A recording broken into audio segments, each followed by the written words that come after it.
আর এরপর ওয়েদারের খবরে নজর রাখবো। উত্তরবঙ্গে ভারী থেকে অতি ভারী বৃষ্টি, দার্জিলিং, কোচবিহার, কালিম্পং, আলিপুরদুয়ারে অতি ভারী বৃষ্টি। উত্তর দিনাজপুরে 24 ঘন্টায় ভারী বৃষ্টির সম্ভাবনা। সোমবার থেকে উত্তরবঙ্গে কমবে বৃষ্টি। আজ ও রবিবার দক্ষিণবঙ্গে হালকা বৃষ্টির সম্ভাবনা। গাঙ্গেয় পশ্চিমবঙ্গের জেলায় বজ্রবিদ্যুৎ সহ বৃষ্টি। কলকাতায় মেঘলা আকাশ, হালকা থেকে মাঝারি বৃষ্টির সম্ভাবনা। আমাদের সঙ্গে রয়েছে আমাদের প্রতিনিধি শাশ্বতী রায়। শাশ্বতী, ওয়েদারের কি আপডেট তোমার কাছে রয়েছে? অবস্থান এবং তার সঙ্গে সঙ্গে মৌসুমী বায়ু মিলিয়ে উত্তরবঙ্গে ভারী বৃষ্টির সম্ভাবনা জারি রয়েছে। তার সঙ্গে দার্জিলিং, জলপাইগুড়ি এবং কোচবিহার এই 3 জেলাতে অতি ভারী বৃষ্টির সম্ভাবনার কথা জানাচ্ছে হাওয়া অফিস। এবং এই পরিস্থিতি আগামী মঙ্গলবার পর্যন্ত জারি থাকবে। তবে আগামী কাল থেকে বৃষ্টির দৌড় কিছুটা হলেও কমার সম্ভাবনার কথা জানাচ্ছে আবহাওয়াবিদরা।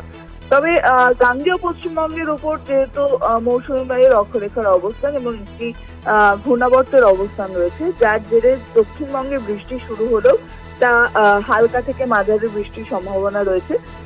এবং 24 পরগনা, বীরভূম, বর্ধমান, মুর্শিদাবাদ এবং নদিয়া এই জেলাগুলিতে বৃষ্টির পরিমাণ কিছুটা হলেও বেশি থাকবে। কলকাতার ক্ষেত্রে আর্দ্রতাজনিত যে অস্বস্তি তা জারি থাকবে এবং কলকাতায় বৃষ্টির সম্ভাবনা একেবারেই হালকা হালকা রয়েছে। এবং আগামীকাল অর্থাৎ রথের দিন বৃষ্টির পরিমাণ বাড়তে পারে বলে জানাচ্ছে হাওয়া অফিস।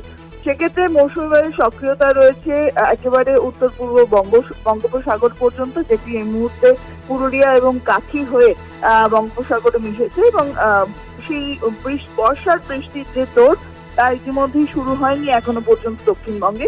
তবে আগামী সপ্তাহে দক্ষিণবঙ্গে এই বর্ষার বৃষ্টির প্রভাব অনেকটাই বাড়বে বলে মনে করছে আবহাওয়াবিদরা। বেশ, ধন্যবাদ তোমাকে শাশ্বতী। আপনাদের আরো একবার জানিয়ে রাখবো, উত্তরবঙ্গে ভারী থেকে অতি ভারী বৃষ্টির সম্ভাবনা। দার্জিলিং, কোচবিহার, কালিম্পং এবং আলিপুরদুয়ারে অতি ভারী বৃষ্টি। অন্যদিকে দক্ষিণবঙ্গের ক্ষেত্রে উত্তর দিনাজপুরে 24 ঘন্টায় ভারী বৃষ্টির সম্ভাবনা। সোমবার থেকে উত্তরবঙ্গে কমবে বৃষ্টি। আজ ও রবিবার দক্ষিণবঙ্গে হালকা বৃষ্টির সম্ভাবনা। গাঙ্গেয় পশ্চিমবঙ্গের জেলায় বজ্রবিদ্যুৎ সহ বৃষ্টি। কলকাতায় মেঘলা আকাশ, হালকা থেকে মাঝারি বৃষ্টির সম্ভাবনা রয়েছে।